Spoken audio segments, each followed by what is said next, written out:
14절에서 16절까지입니다. 에스겔 39장 14절에서 16절 구약성경 1214페이지입니다. 제가 읽습니다.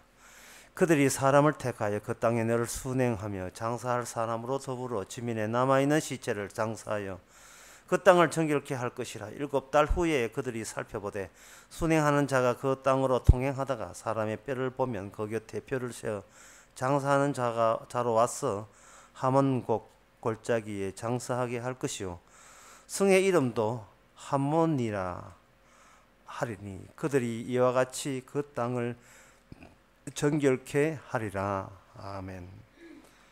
이 짧은 문장 가운데서 어떤 일이 있었는가 하는 것을 우리가 짐작해 보면 전쟁이 있었고 그 전쟁에서 뭔가 패배자가 있었습니다. 그 패배자는 아주 전멸을 당했는데요. 그건 누굴 공격하다가 패배했느냐 하면은 하나님이 이스라엘 족속한테 달려들다가 그들이 패배를 했습니다.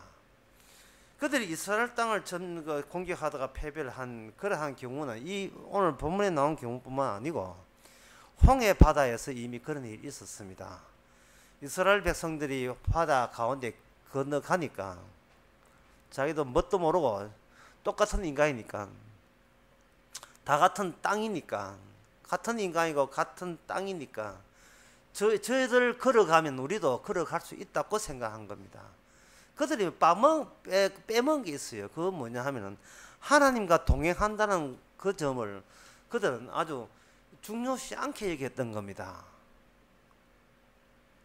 하나님과 동행했으니까 히브리인들이 홍해를 건너간 거고 홍해가 열린 겁니다. 그런데 하나님을 빼버리면 빼버리면 어떤 현상이 되냐면 너 하는데 내 못해 이렇게 되는 거예요. 그런 홍해 바다에 건너가는 그 이야기가 요한계시록에 그대로 나와 있습니다. 거기는 불이 있는 유리 바다로 되어 있어요. 남들 교회 가서 천국 가니까 지도 그냥 교회 나오면 천국 가는 줄 알고 있어요. 내가 교회 나왔다로 절대로 그건 되는 게 아닙니다. 하나님이 동행하셔서 교회 보내시고 동행하셔서 천국 보낸 자만 갈 수 있습니다. 교회 올 때 인위적으로 왔는지 자기가 알아서 결심 가지고 왔는지 주께서 보내신지는 교회에서 복음을 외칠 때 그 판정이 나게 돼 있어요. 교회까지는 왔는데 그냥 노는 재미에 빠져가지고 복음 자체가 관심이 없다. 그러면 그건 자기 힘으로 교회 열심히 악하게 다녀서 천국 가겠다고 하는 것인데 그거는 마치 그 쉬운 예로 그림의 떡이라고 할 수 있죠. 그림 속에 떡이 있는데 이거 먹을 수 없는 겁니다. 그림 속에 떡이라 할 수 있고 거울 속에 있는 세계 이렇게 표현해도 괜찮죠. 거울을 아무리 손바닥 파봐야 피만 나죠. 거울 속의 세계에 들어갈 수가 없는 겁니다.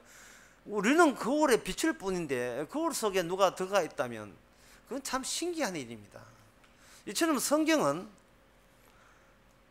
영으로야 파악이 되고 이미 예수 안에 있는 사람만 이게 기쁨과 감사의 책이 되는 겁니다. 그렇지 않고 예수 밖에 있는 사람은 이걸 하나의 지키는 법으로 보여가지고 열심히 바깥에서 열심히 지켜가지고 거울 밖에서 자기 의만 소복히 쌓았을 뿐인데 그런 것은 백날 해봐야 예수 바깥에서나 할 수 있는 그러한 일이 되죠. 종교적인 일이 되는 겁니다. 그리스도 안에서는 특히 신약의 그리스도 안에서는 뭐 자체가 없느냐 하면은 율법이라는 그 의미가 성도한테는 더 이상 적용이 되지 않습니다. 왜냐하면 율법의 모든 적용은 그리스도에게 갔고 그리스도께서 완성한 하나님의 의가 성도에게 오다 보니까 성도는 본인이 열심히 하지도 본인이 만들어내주는 의가 덜컹 자기한테 와다 보니까 그때부터 성경을 보면서 율법을 보면서 나 아무리 봐도 율법이 죄인인데 어떻게 내가 의인 되었지라는 오직 그리스도만의 공로만이 자기와 동행하고 있다는 사실을 알게 되죠. 그리스도가 동행한다면 그리스도가 하신 일이 곧 자기에게 주어지는 결과가 되는 겁니다. 그리스도께서 십자가를 갔다면 그들도 갈 수밖에 없고, 예수님께서 좁은 길로 갔다면 그들도 좁은 길로 갈 수밖에 없고, 예수님께서 부활해서 그 하늘나라 갔다면 그들도 같이 합류할 수밖에 없습니다. 예수님 이전에 이미 그런 것을 예수님이 공생애 때 이미 언질을 했어요. 언질을 하는데 그 언질 중에 하나가 그 누가복음 16장에 보면 유명한 예가 나옵니다. 거지 나사로와 부자 이야기. 그 거지 나사 부자 이야기를 보고 어떤 분이 저한테 중요한 질문을 하셨어요. 뭐라고 했냐면, 거지 나사로가 어떻게 구원받았습니까? 거지 나사로가 어떻게 구원받았습니까? 아주 중요한 질문이에요. 부자가 어떻게 지옥 갔습니까? 그거는 다 아는 이야기입니다. 돈만 사랑하다 지옥 갔다. 그 앞에 그 하나님과 재물을 겸할 수 없다고 언급되어 있으니까 돈 좋아하게 지옥 갔구나. 그러면 거지 나사로는 그러면 돈 안 좋아하면 구원 받느냐 하는 문제가 생기는 겁니다. 거지 나사로가 예수 믿었다는 이야기도 없는데 어떻게 구원받았습니까? 라는 그분의 아주 예리한 질문을 하셨어요. 미국에 계신 분입니다. 선교사님 분인데, 여자 선교사님 분인데 그런 질문을 하셨어요. 그래서 제가 설명을 해드렸어요. 아브라함이 나사로가 아브라함 품에 안겼습니다. 아브라함의 품에 안겼다는 말은 아브라함의 언약의 조치에 의해서 나사로가 구원받았다는 이야기입니다. 그러면 그 아브라함의 언약의 조치라는 것을 구체적으로 아브라함이 언급하기에 이렇게 언급했습니다. 모세와 선지자의 그를 믿지 아니하면 진짜 니는 이미 죄가 왔고 아직 오지 않은 동생 5명도 나사로가 죽었다가 살아나고 백날 보여봐 소용없고, 여기 있는 모세와 선지자의 그를 믿지 아니하면 그들도 니처럼 지옥에 온다라고 언급을 했습니다. 예수님께서 그 예를 드신 것은 뭐냐면, 내가 하는 모든 것은 아브라함의 언약, 다시 말해서 모세의 선지자의 글을 완성하러 왔다는 이야기입니다. 하나님의 언약이 완성이 되면 거지 나사로도 구원받는 거예요. 따라서 거지 나사로는 아브라함 품에 안겠다는 말은, 그는 비록 돈은 없지만 이 모세와 선지자의 글에 완성될 분이 반드시 오신다는 것을 그는 아브라함의 언약 가운데, 언약을 통해서 언약에 대한 언약이 현재 미언약뿐만 아니고 미래에 올 언약의 완성도 동반해서 같이 믿은 게 돼요. 그 완성이 바로 예수님이십니다. 그렇게 될 때 예수님이 누가복음 16장에 나오는 부자와 거지 이야기는 오늘 본문과 관련되어 있어요. 어떤 관련이 되어 있냐 하면은, 신앙생활은 개인을 닥달내는 게 신앙생활 아니다. 개인을 재촉하는 게 신앙생활이 아닌 겁니다. 개인을 채찍했을 때 나오는 가장 큰 오해가 뭐냐? 구원 그 이후예요. 구원 그 이후라는 그 이야기, 남포교회 박영성 목사님이 그걸 언급을 해서 책을 냈는데 굉장히 큰 오해를 갖고 있습니다. 그게 뭐냐 하면은, 구원은 개인 구원이라는 인상을, 그런 강한 인상을 지금 주고 있어요. 구원은 개인 구원이라는 게 없어요. 개인적으로 열심히 하세요. 본인 구원 받습니다. 이런 구원 자체가 성경은 그런 구원 자체가 없습니다. 구원이라는 것은 뭐냐 하면 땅에 관한 거예요. 땅의 질에 관한 겁니다. 예수 안에서 구원받는다 할 때 예수 안에는 내가 구원받는 게 아니고 예수 안 자체가 구원을 주는 거예요. 예수 안이라는 영토, 예수 안에는 공간, 구약적으로 말하는 그 땅, 하나님과 동행하는 그 땅이 구원이에요. 그 땅에서 거주하기만 하면 다 구원받는 겁니다. 문제는 그 땅이 홍해 바다에서는 홍해 바다 한가운데라면, 이게 약속의 땅에서는 거기 정착지예요.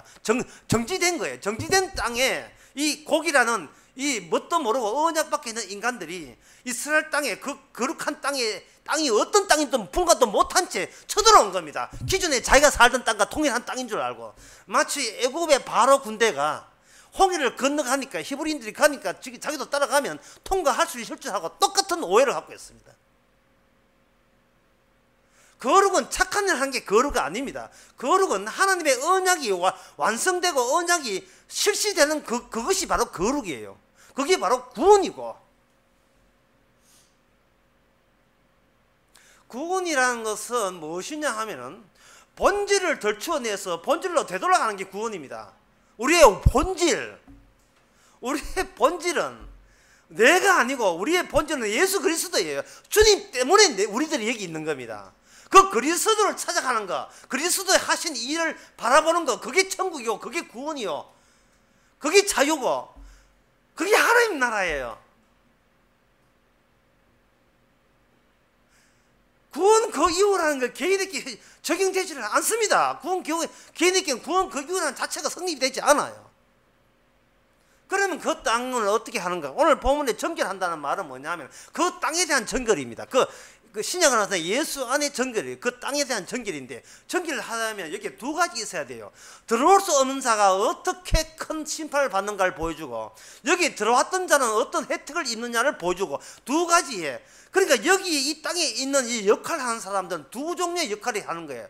하나는 그 성도는 하나님께 사랑받는 역할을 할 뿐이고, 저 구원받지 못할 사람들은 저주받는 역할을 할 뿐이고, 결국 남는 것은 정결, 그 땅에 하나님이 함께하는 그 땅의 거룩함과 정결함, 그것을 보여주는 그런 역할로서만 사람들이, 피조물들이 거기에 동원될 뿐이에요. 개인 구원은 없습니다. 개인 구원이라는 건 성립이 되질 않아요.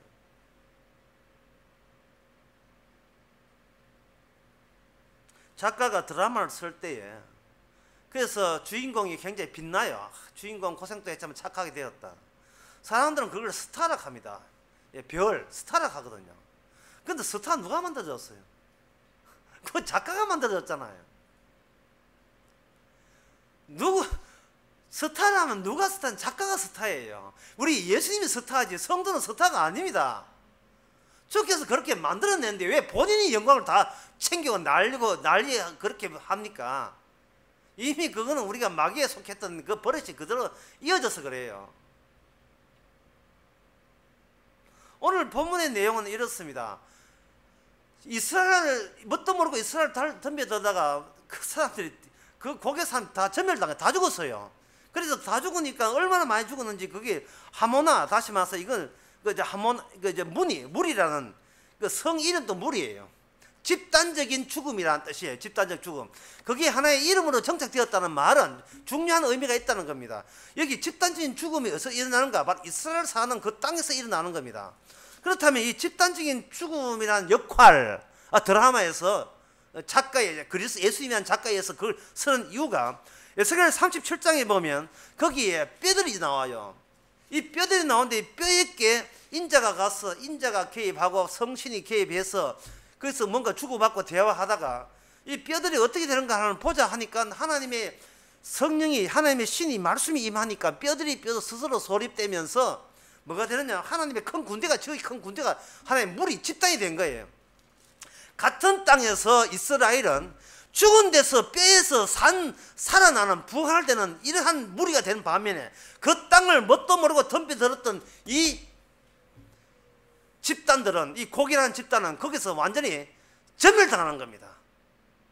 같은 땅인데 한쪽은 죽은 데서도 살려주고 한쪽은 멸망당하는 것은, 그렇게 해서 이 땅이 얼마나 거룩한 땅인가를, 그런 질적인 모든 것을 다 노출시키는 그러한 기능에 이스라엘과 이방인이 같이 거기에 참여해 하신다는 것이 오늘 본문의 핵심인 내용이에요.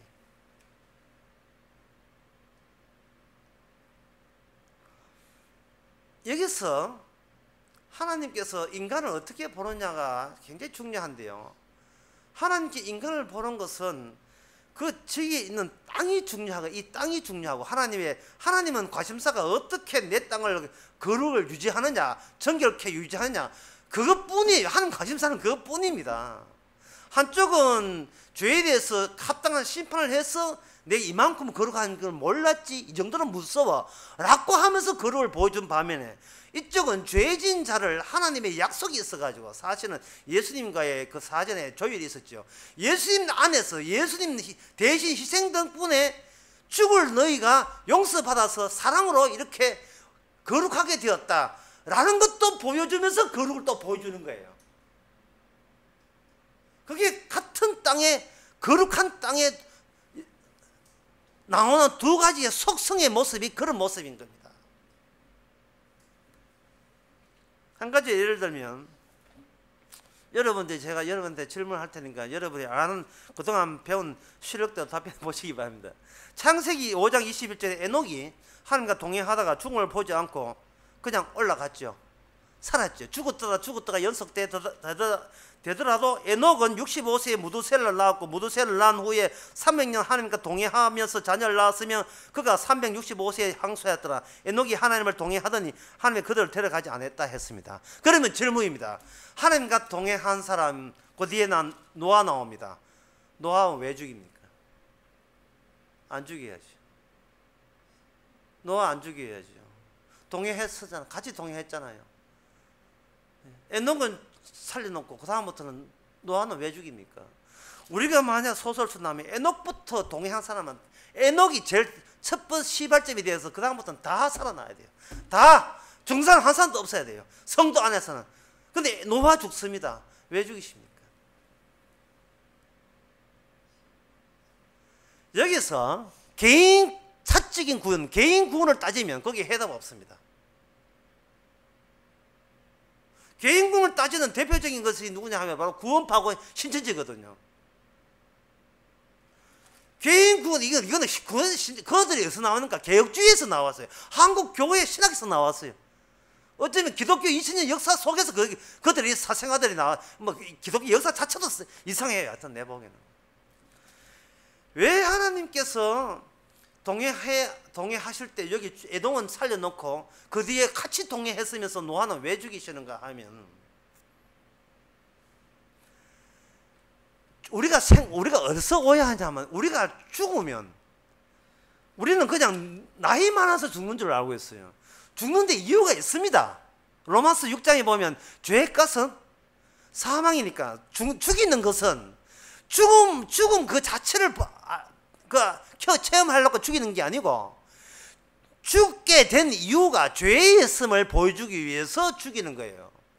그러니까 인간은 죽어야 될 역할을 해야 되는데, 그 역할이 뭐냐 하면은, 그 역할을 보여주기 위해서 이제는 왜 죽을 수밖에 없는가, 그 막중한 사명을 띠고 노아는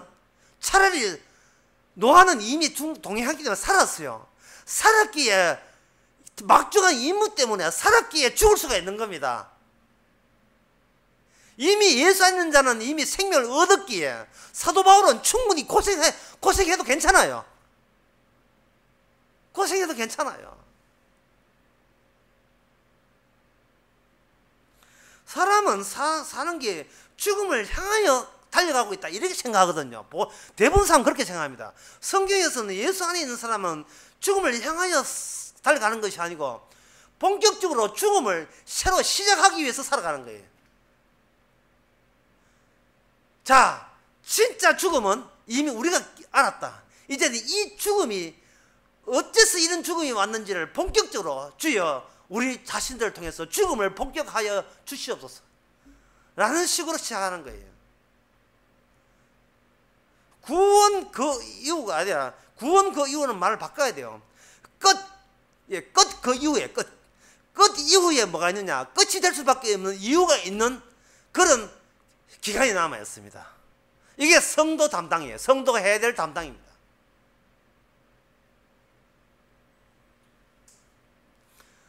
성도는 이미 자기가 십자가 성령을 통해서 그냥 늙어 죽는 말고 죽어야 될 이유를 알아요. 남들은 늙어 죽어야 이게 죽음이 가깝다 하는데, 성도는 십자가의 자기 죄를 누가 대신 가져감으로 말미암아 내 죄가 가져가는 그 경도를 파악해요. 파악하게 되면 나의 죄가 어디서 도착하느냐 하면 십자가에서 딱 도착이 돼요. 누가 가져갔는가? 예수님이 나 허락도 없이 일방적으로 와서 내 죄를 가지고 아버지 앞에 섰습니다. 아버지가 심판주거든요. 심판주 앞에 섰단 말이죠. 서니까 위에서 퍼부는 것은 마지막 저주가 위에서 퍼부어졌어요. 그러면 이미 성도는 자기 끝을 이미 체험한 겁니다. 끝의 특징이 뭐냐면, 끝이란 말은요, 죽음이란 말은 길이 없다는 거예요. 길이 끊어졌다는 겁니다. 거기서 구원을 언급한다는 것은 이 말도 안 되는 거예요. 구원 그 이유라는 게 사적으로는 없어요. 구원 자체가 끝인데 끝 그 이후에 뭐가 있겠습니까? 끝 그 이유는 사적으로는 없어요. 다만 하나님께서는 있어요. 끝을 봤나? 끝을 보았습니다. 이제 그 끝을 증거하라. 그 증거자가 오늘 본문에 뭐냐면 바로 장례사들이에요. 장례사. 오늘 설교집에 장례하는데 장례 치르는 사람들은 정인들이에요. 뭘 정인됐냐면 이 땅에서 까불다가 하나님께 벌받아 죽었다는 그 정인들입니다. 그 정인들이 어떻게 정인노릇 하느냐? 사람의 시체를 치우면서 정인노릇 하는 겁니다. 요 일 오늘날 우리 성도한테 맡겨졌습니다. 성도의 임무는 간단합니다. 사람이 왜 죽어야만 하는가? 그걸 증거하는 일을 하셔야 된다는 겁니다. 죽은 시신을 다루는 거예요. 대통령이나 대한항공 부사장 앞에서 겁내지 맙시다. 시신입니다. 그 시신이에요. 목사 앞에나 어떤 당로 앞에서도 겁내지 마세요. 하나의 시신입니다. 히브리서 12장 1절에 보면 이런 말씀 나옵니다. 히브리서 1절에 보면 이러므로 우리가 구름같이 둘러싼 허다한 정인들이 있으니, 허다한 정인들 해야죠. 그 허다한 정인들이라고 대표적으로 소개한 것이 히브리서 11장에 나오는 그리고 믿음의 선진들이에요. 선배들입니다. 예. 많은 선배들이 여기에 11장에 나와 있어요. 우리 선배들을 보고 까르륵까르륵 하고 있죠. 이 선배들을 보고. 그 선배들이 허다한 정인들이에요. 바로 장례사들입니다. 인간의 가장 바닥을 체험한 사람이에요. 나름대로 인간의 바닥, 끝을 체험한 겁니다. 나이들은 얼마 되지 않아도 아직 수명이 남아있더라도 미리 땡겨서 그들은 인간의 바닥을 본 겁니다. 안 죽어도 죄는 알게 되면 이미 끝을 경험하게 돼요. 어느 정도로 경험했는가? 그들은 양 잡아도 소용없고 방주 만들어도 소용없고 아들 바쳐도 소용없고 오직 그런 것은 믿음의 부분이지 믿음의 진짜 최후의 믿음의 근거는 될 수 없다는 것을 그들은 알았습니다. 왜 방주해도 이게 방주 만드는 노아가 내가 왜 메시아가 아니며 양을 잡았던 아벨이 왜 메시아가 아니냐 하는 겁니다. 훌륭했던 다윗이 왜 메시아가 아니며 그들은 하나님의 말씀대로 시켰지만 그들은 죽었습니다. 자기 백성과 고난받기를 바로의 왕자됨보다 더 원했던 그 모세도 메시아는 아니에요. 다만 메시아를 증거하는 정인입니다. 그 당시에 자기도 더불어서 같이 죽어가는 사람들을 죽음을 처리하는 장례사 같은 허당한 정인들 중에 한 사람입니다. 다 같이 즐겁게 죽읍시다. 그것이 그들의 고백이었어요. 그게 믿음이었습니다. 심지어 히브리서 11장에 보면은 어떤 사람들은 톱으로 희롱과 채찍뿐만 아니라 길받고 옥에 갇혀 시험도 받고 34절에는 불의의 세력 그리고 칼날 이런 것을 심지어 그 37절에는 돌로 치는 것과 톱으로 켜는 것과 시험과 칼에 죽는 것을 당하고 양과 염소로 가죽을 입고 유리하여 궁핍과 환난과 학대를 받았으니 그들은 그것이 바로 그들이 허다한 정인되는 겁니다. 그래 이게 바로 내가 증거해야 될 죽음의 진수야. 어떻게 하면 어떻게 내가 살아남니까가 아닙니다. 자기가 이미 죽었다는 사실을 어떻게 하면 저걸 알려주지. 상대를 볼 때 시신으로 봐야 된다. 시신으로. 그러나 세상 그렇습니까? 오늘 나오는 이게 하모나 하는 이 일단의 무리들처럼 이 전멸당한처럼 홍해 바다가 어떤 바다인지는 모르고 까불고 기대가다가 다 전멸당한 애굽의 바로의 군사들처럼 이들에 있어서의 삶이라 생애라 하는 것은 그들은 최고의 가장 선하고 가장 진리답고 가장 좋은 것을 그들은 추구했습니다. 진선미죠. 제일 좋은 거, 제일 훌륭한 거, 제일 맛있는 거, 제일 좋은 옷, 제일 높은 빌딩, 제일 넓은 주택가, 제일 좋은 차, 제일 넓은 부동산, 제일 큰 교회, 제일 큰 목사의 당회장, 그런 것들을 추구하고 있죠. 큰 교회 장로, 믿음 1등, 전도 왕, 이런 거. 최고의 좋은 것. 근데 그것이 최악인 줄 그들은 상상도 못했죠. 인간이 원하는, 가장 원하는 그 무엇을 원하는지, 그것은 주님께서 일부러 그들에게 자극을 시킨 적이 있습니다. 요한복음 6장의 이야기입니다. 요한복음 6장에서 예수님께서는 그들에게 무한대의 고기와 떡을 준 적이 있어요. 소위 오병이어라 해요. 그것을 물고기 2마리, 보리 5개 줘가지고 무한대로 했고, 그 무한대라는 표현은요, 그 양이 넘쳐난다는 뜻이 아니고 필요 이상으로 남아있다는 걸로 무한대로 하는 거예요. 12광주는 남아있잖아요. 12광주는. 그들은 그들이 원하는 것을 너무나 제공했기에, 임금 삼기에서 그들이 원하는 것을 원했기에 그들이 또 추구하는 최고의 자리는 임금이거든요. 임금 삼기에 따라왔습니다. 그들이 제일 좋아하는 걸 추구할 때 그 끝에서 예수님이 이렇게 합니다. 내 살과 내 피를 마시지 않으면 생명이 없다. 너희들이 가장 좋은 것은, 좋은 것, 그것은 바로 내가 죽는 이 죽음과 마주치게 되어 있다는 겁니다. 너희들이 가장 좋아하는 것 때문에 바로 나는 살을 찢어야 되고 피를 흘려야 된다는 거예요.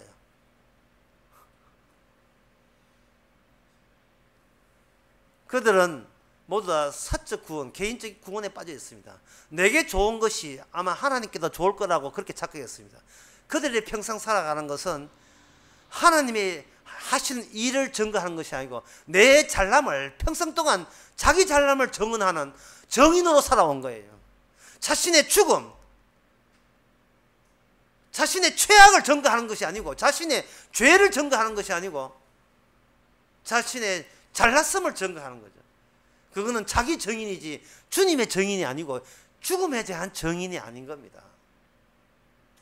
그들은 그 땅마저, 약속의 땅마저 개인적 소유로 생각하는 거예요. 개인 소유.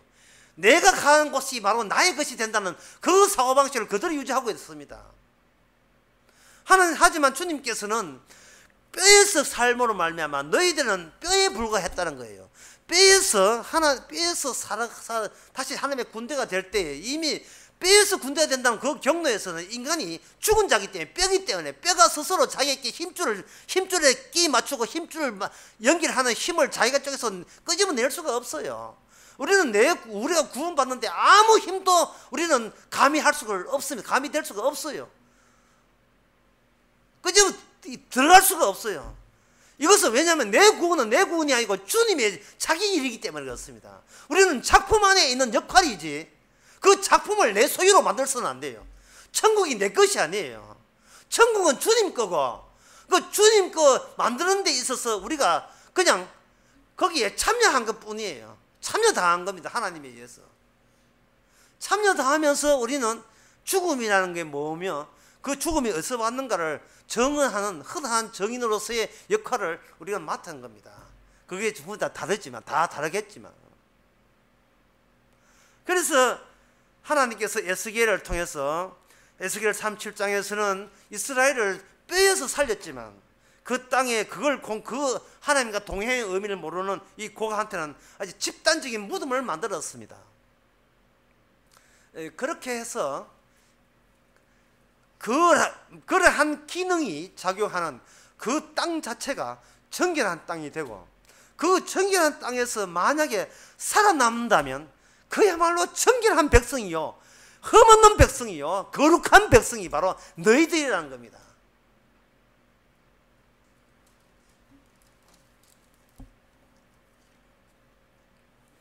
이러한 정결의 질을 결정하기 위해서 하나님이 하시는 방식은 바로 솎아내는 방식이라 저는 그렇게 표현하는데요.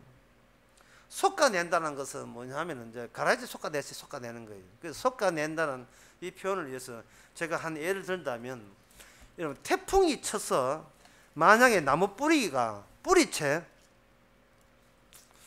다 뽑혔다면 다시 그 자리에 갔을 때 그 나무가 있었다는 것을 알 수 있을까요, 없을까요? 없지요. 뿌리채 뽑혔으니까.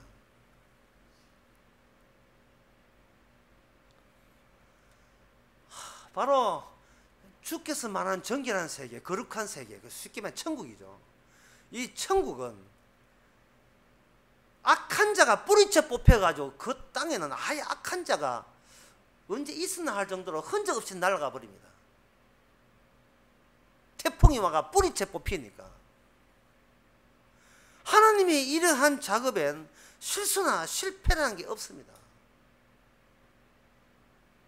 그래서 하나님께서는 그러면 거기 버티고 남은 사람이 성도 아니겠습니까? 이라고 하셨는데, 성도는 버티고 남아서 성도 된 게 아니고 새로 심은 사람들이에요.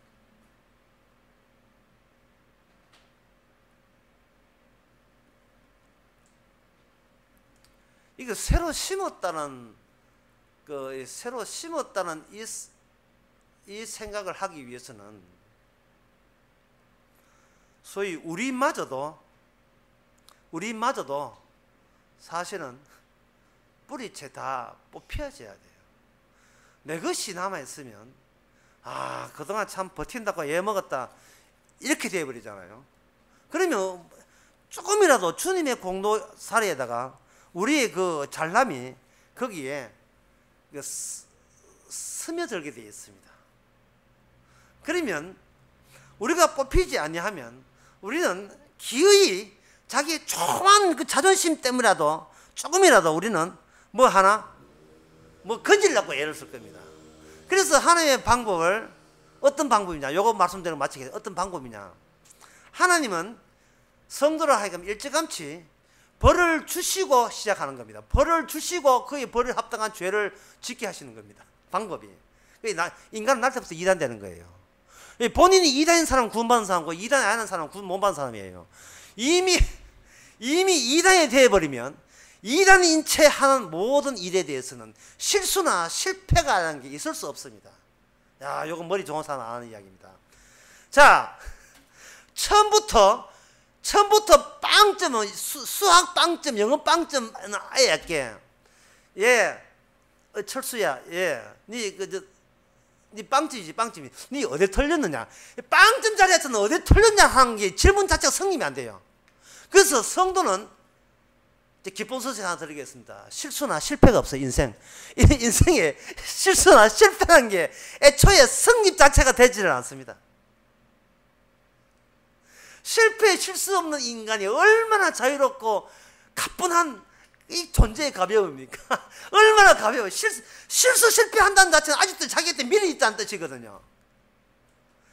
주께서는 우리 죄를 예수님께 다 갔기 때문에 예수님이 성공했으면 그 다음부터는 우리한테는 실수라는 그 개념 자체가 우리한테 적용이 안 됩니다. 날 때부터 빵점이고 날 때부터 죄인이기 때문에, 날 때부터 이단이기 때문에 나의 구원에는 조금 더 나의 노력과 나의 의가 삽입될 수가 없습니다. 이게 바로 동행입니다. 노아요, 실수했어요? 아니에요. 그거는 역할이었습니다. 이미 구원받은 자, 동행했으면 에녹처럼 이미 산 사람이에요. 에녹은 그냥 별 볼일 없이 그냥 산처럼 갔지만, 노아를 살아있지만 죽어야 되는 역할 속에서 인생을 살면서 노아 속에서 장차 그리스도가 대신 죽어야 된다는 그 역할을 에녹보다 더 깊이 삽입을 시켰어. 그 사명을 감당했기 때문에 에녹은 그냥 산처럼 죽어간 겁니다. 엘리야는 자기 역할 속에 불소리 타고 올라갔지만 그 엘리야보다 2배나 꽃배기나 기적을 베푸는 엘리사는 그냥 죽었어요. 그만큼 그리스도와 가깝다는 뜻이에요. 그리스도가 하나님의 아들이 그냥 올라갈 수도 있는데 주여 내 뜻대로 마옵시고 아버지 뜻대로 하옵소서라는 그런 죽음을 몸소 체험한 거예요. 그게 아버지가 받은 역할입니다. 성도는 이미 사태를 파악해요. 이미 이 땅의 질이 이미 본격화된 걸 압니다. 우리가 갈 수 없는 땅이 천국인 걸 알아요. 그렇게 알게 된 것은 내가 사는 이 땅이 이미 저주받기로 작정한 땅인 걸 아는 겁니다. 그런데 주께서는 우리를 아직까지 죽이지 않아 살려주는 이유는 바로 여기에 대한 정인 노력하는 겁니다. 세상의 모든 눈에 보이는 사람이 다 시신이다. 시신 수습해라. 그들이 왜 죽었느냐? 그리고 성도는 이미 죽었다가 주님의 성령으로 살아났기 때문에 그들의 살아난 것은 그들의 착함도 선함도 아니고 노력도 아니라 성령께서 주님의 십자가의 공로로 살아났다는 것을, 그 십자가의 능력을 전가하라. 이게 성도에게 주어진 사명입니다. 기도하겠습니다. 하나님 아버지, 거룩한 땅에 대해서 생각해 보았습니다. 겁도 없이 어떤 땅인 줄도 모르고 덤벼들다가 전멸당한 그 고개 백성들 마지막을 보았습니다. 우리도 똑같은 사람인데 우리는 미리 성령을 통해서 알게 되었습니다. 죽음 마땅한 뼈에게 성령이 임하셔서 하나님의 군대가 되게 하셨사오니 허다한 정의 노릇하게 하여 주시옵소서. 예수님의 이름으로 기도합나이다. 아멘.